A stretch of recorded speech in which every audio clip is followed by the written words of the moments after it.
සුබ දවසක්. අදත් මගේ channel එකත් එක්ක එකතු වෙලා ඉන්න මේ වීඩියෝ එක බලන ඔයාලා හැමෝම ආදරයෙන් පිළිගන්නවා. මේ සතියේ දවසක උදේවරුවක්. මුලින්ම තේක එහෙම බීලා උදේටයි දවල්ටයි මම එකටනේ උයන්නේ. ඉතින් උයන්න පටන් ගත්තා. බත් එක ලිපේ තියාගෙන ඒත් එක්කම මේ වගේ අල ටිකක් දැම්මෙන්න තියාගත්තා. මේ බබාට හදාගත්තු කෑම එක. ඉතින් දවල්ට මම හිතුවා පරිප්පු ටිකක් උයාගන්න. පරිප්පු කියන්නේ ඉතින් නිතරම අපේ ගෙදර හදන කෑමක්. පරිප්පු නම් අපිට විවිධ ක්‍රම වලට හදාගන්න පුළුවන්නේ. ඉතින් අද මම පරිප්පු ටික උයාගෙන ඒකට තෙම්පරාදුවක් කරගත්තා. මේ විදියට අල තෙම්පරාදු කරගත්තේ මේ කියන දවසේ උදේවරුවට ගන්නයි. තවත් එක දවසක එක වේලකටයි මට මේ අල බෙදුම ඇති. ඒත් එක්කම බණ්ඩක්කා කිරට උයාගත්තා. දවල්ට බිත්තරයක් මැද ගන්නවා. ඊළඟට ඉතින් හස්බන්ඩ් වැඩට ගියාට පස්සේ බබාව චුට්ටක් නිදි කරවලා තමා මගේ ගැන හිතන්න පටන් ගන්නෙ. මම දැන් නිතරම ඔලුවට තෙල් දාන කෙනෙක්. ඒ නිසා වෙලාව අරගෙන ඒකත් මම කරගත්තා. බබා දවල් වරුවට නිදාගන්නේ උදේට පැය 2ක් වගේ තමා. ඉඳලම හවසටත් පැය 2ක් වගේ නිදා ගන්නවා. ඉතින් ওই වෙලාව ඇතුළත තමා මට කරගන්න තියෙන අමතර වැඩ ටික ඔක්කොම කරගන්න ඕනේ. මොකද අනිත් හැම වෙලාවෙම මම නම් කැමති බබත් එක්කම ඉන්න. ගෙවුණු සතියේ මට පෑන්ට්‍රි টොප් එක හරියට අස් කරගන්න බැරි වුණා. ඉතින් මම ඒකත් හිමීට අස් කරන්න පටන් ගත්තා. මුලින්ම මම කරේ පෑන්ට්‍රි টොප් එකයි ඒක උඩ තියෙන බඩුයි හොඳට දූවිලි පිහනවා. පෑන්ට්‍රි টොප් එක උඩ තියෙන බඩු මම පිරිසිදු කරගන්නේ රෙදි කෑල්ලකට කෝලින් එකතු කරගෙන ඒ විදියට. ඊළඟට පෑන්ට්‍රි টොප් එක මම පිරිසිදු කරගන්නේ ඩිෂ් වොෂර් ටිකක් ලාන රස්නේ උණු වතුරකට එකතු කරගෙන තෙත ස්පොන්ජ් එකක් යොදාගෙන තමයි.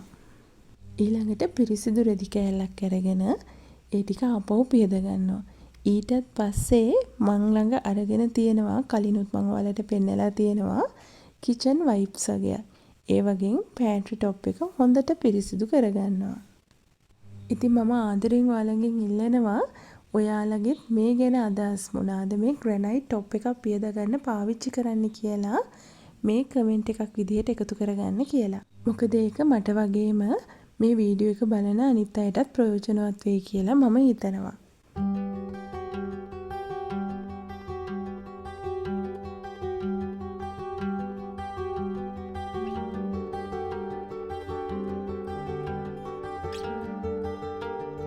නිදි කරවලා විනාඩි 45ක්වත් නිදාගත්තේ නෑ. මෙන්න මෙයා ඇහැරලා මට ඉතින් ඔය වගේ උදව් තමා කරන්නේ. මම ඉතින් පෑන්ට්‍රි টොප් එකේ උඩ කොටස අස් කරනකොට එයා යට කොටස ඔක්කොම අවුල් කරනවා. ඉතින් එක වැඩේ දෙක වෙනවා ඉතින් පුංචි දරුවෙක් එක්ක වැඩ කරනකොට. ඒ වුණත් මම ටික ටික මේ වැඩේ කරා. මොකද මේක මට ගිය සතියේ කරන්න අතපසු වෙච්ච වැඩක්. පුංචි දරුවෙක් බලාගෙන මේ හැමදේම කරගන්නවා කියන්නේ ටිකක් අමාරු වැඩක්. හැබැයි කරගත්තා නම් ඇත්තටම ඒක ලොකු ජයග්‍රහණයක්. නමුත් අපිට මේ හැමදේම 100% හරියටම හොඳටම කරන්න බැරි වෙයි. මොකද මට නම් අංක 1 මගේ පුතා. එයා වෙනුවෙන් තමයි මං කාලය උපරිමයෙන්ම දීලා තියෙන්නේ. සමහර වෙලාවට මේ වැඩ ඔක්කොමත් එක කරගන්නකොට ගතට වගේම හිතටත් ටිකක් වෙහෙස දැනෙනවා. ටිකක් නෙමේ ගොඩාක් වෙහෙස දැනෙනවා. ඒ වුණාට අපි මේ හැමදේම කරන්නේ අපේ පුතා වෙනුවෙන් කියලා හිතද්දී ඒ මහන්සිය කොහෙන් යනවද දන්නේ නැහැ. මම ඊළඟට පෑන්ට්‍රි එක ආයෙත් අස් කරන්න පටන් ගත්තේ බබා හවස් වරුවේ නිදාගත්තයින් පස්සේ. මොකද බබාට දවල්ට කෑම හදන්න ඕනේ, එයාට කවන්න ඕනේ, එයාගේ ඇඟ හොදන්න ඕනේ. ඒ වැඩ ඔක්කොමත් ඉවර කරලා මාත් දවල්ට කාලා නාලා එහෙම තමයි ආයෙත් මේ වැඩ ටික මම පටන් ගත්තේ.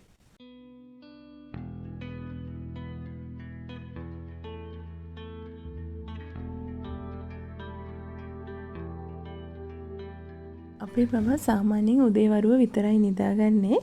ඉඳලම තමා හවසට පොඩ්ඩක් නිදාගන්නේ. ඉතින් හවසට බබා නිදා ගන්නවා කියන්නේ මට නම් ඒක බෝනස් එකක් වගේ ඒ කාලේ ඉතුරු කරගන්න එක. ඒකත් මහ ලොකු වෙලාවක් නෙමෙයි. හරිම පුංචි වෙලාවක්. පැය භාගයක් වගේ. ඊට පස්සේ ඉතින් එයාවත් එකතු කරගෙන පල්ලෙහාට ආවා. මොකද අපේ මේ ප්‍රමාණය තමා තියෙන්නේ යාට බයිසිකල් පදින්න. හවස 4 වගේ වෙනකොට තමා අපි දෙන්න මේ පල්ලෙහාට එන්නේ බයිසිකල් පදින්න.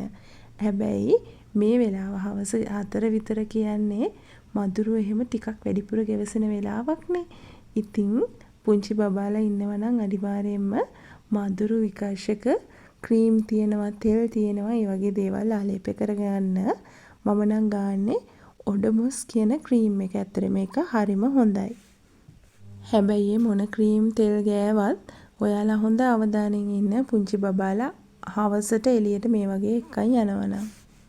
දැන් ඔය අපි දෙන්නම උතෙන්ද වෙලා බලාගෙන ඉන්නේ අප්පච්චි එනකල්. අප්පච්චි ඉතින් 5:05 වෙනකොට ගෙදර එනවා. ඊළඟට ඉතින් මගේ වැඩ පටන් ගන්නෙ හස්බන්ඩ් ගෙදර ආවට පස්සේ බබාව හස්බන්ඩ්ට බාර දීලා.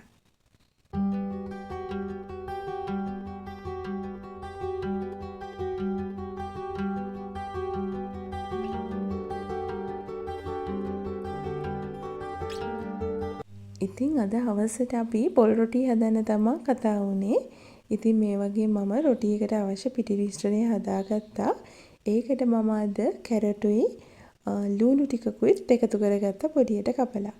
ඉතින් පොල් රොටි කන්න චිකන් කරි එකක් හදාගත්තා. ඒකම මේ හදන්නේ බබාට පාස්තා එකක්. ඉතින් අද රෑට අපේ ගෙදර රසවත් මෙනු එකක් තමයි තියෙන්නේ.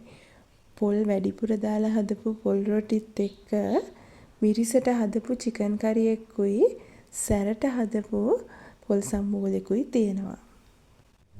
මම හිතනවා මේ රසමරස මෙනු එකට ඔයාලත් කැමති වෙයි කියලා.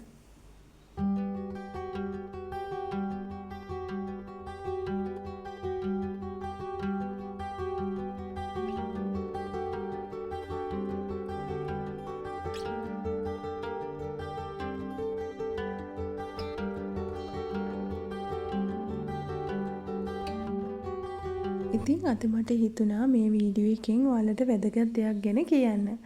ඔයාලා ගෙදරට ගේන ග්‍රොසරි බඩු තියාගන්නේ කොහොමද? මෙච්චර කල් තියාගත්තේ කොහොමද? මම අද මේ වීඩියෝ එකෙන් ඔයාලට මම කොහොමද මේ දේවල් තියාගෙන තියෙන්නේ කියලා පෙන්වන්න හිතුවා. හැබැයි පෑන්ට්‍රි කබඩ් නැති කෙනෙක්ට මම මෙහෙම කියන්නම්. මටත් මේ පෑන්ට්‍රි කබඩ් ගහලා නැති කාලයක් තිබුණා. ඉතින් ඒ කාලේ මගේ ඔක්කොම ග්‍රොසරි බඩු ටික මම තියාගත්තේ ලොකු ප්ලාස්ටික් බොක්ස් දෙකක. ඒක ගැන මට මතක විදියට මම කලින් වීඩියෝ එකකුත් කරලා තියෙනවා. ඉතින් තමන් ළඟ මහා ලොකු දේවල් තිබුණේ නැතත් තියෙන පුංචි දෙයකින් හරි හැමදේම පිළිවෙලට තියාගන්න බලන්න. ඉතින් මම මේ විදියට තමයි ග්‍රොසරි බඩු ටික තියාගෙන තියෙන්නේ. මේ කබඩ් එකේ පහළම තියෙන රෝස පාට පියනක් එක තියෙන බොක්ස් එකේ තියෙන්නේ අපේ ගෙදරට ගේන සබන්, ෂැම්පූ, ගිනි පෙට්ටි, හඳුන් කූරු, ඉටිපන්දම් ඒ වගේ දේවල්. කොළ පාට පියනක් තියෙන බෝතල් දෙකේ තියෙන්නේ එකක පිටි වර්ග, අනිත් එකේ 3-5 වර්ග. ඒත් එක්කම උඩ තියෙන මේ අලු පාට බොක්සස් දෙකේ තමා ගෙදරට අවශ්‍ය අනිත් සියලුම දේවල් අසුරගෙන තියෙන්නේ. ඒත් එක්කම මේ ක්‍රීම් පාට බොක්ස් එකේ තියෙන්නේ මගේ කිචන් ටවල්ස්, ඒත් එක්කම කවුරු හරි ආපුවාම දෙන්න තියෙන සර්වියට් එහෙම.